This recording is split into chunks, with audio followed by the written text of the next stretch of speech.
Hello.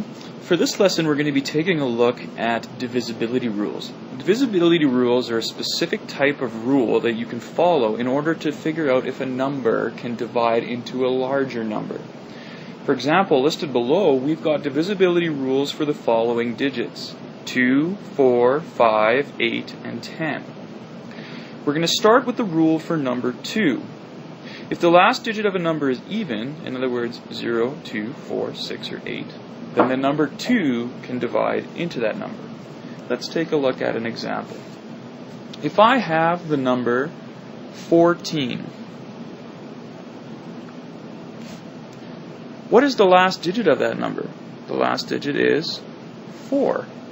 Is that even? Yes, that's in our list of even numbers, which means that the number 2 could easily divide into the number 4.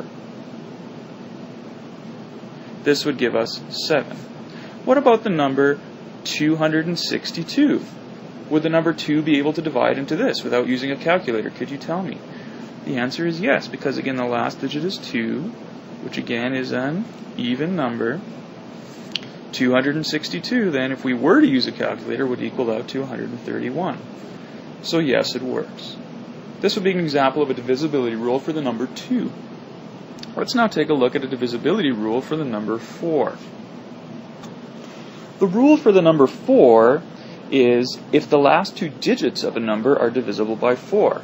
So we have to look at the last 2 digits of a number to see if it would work. Let's just say I had the large number 2,832. What are the last 2 digits of this number? The last 2 digits of this number are 32. Now we have to ask ourselves the question, can 4 go equally into 32? The answer is yes, 8 times. So if 4 goes equally into 32, we then know that 4 can go equally into 2,832.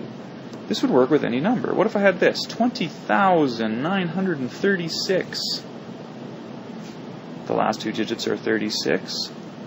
36 goes equally, 4 goes equally into 36. So we know then that 4 will go into 20,936. It works every time. That's the rule for number 4.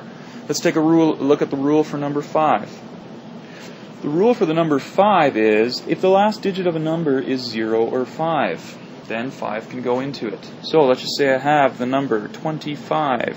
Can 5 go into 25? The last digit is 5.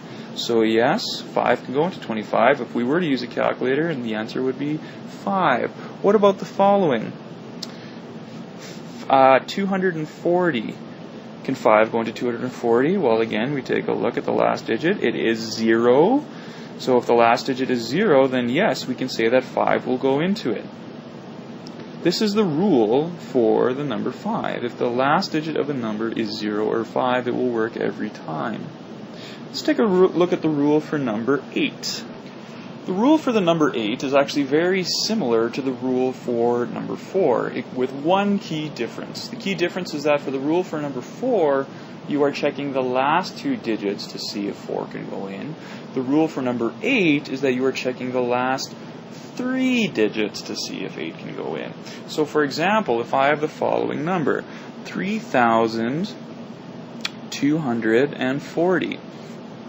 If we were to check to see if 8 can go in, we'd only have to check if 8 could go into 240. And it does. If I go 240 divided by 8, I would actually get 30. So it goes equally in. There's no remainder, no decimal, nothing like that. And if 8 goes into 240, we could then say that 8 goes into 3,240. It works. And it works every time this way. You just have to look at the last 3 digits. Finally, we're going to take a look again at the rule for number 10. The rule for number 10 is probably one of the easiest rules to take a look at. And the rule is if the last digit of a number is 0. Let's just say that I have the number 1,000. What is the last digit of this number? 0. We can then say that 10 can go into 1,000 because the last digit is 0 and would actually go in 100 times. It doesn't matter how large the number is, even if it's 1 million, If the last digit is 0, it will work every time. This is how to find the divisibility rules and to use the divisibility rules for the numbers 2, 4, 5, 8, and 10. Thanks for watching.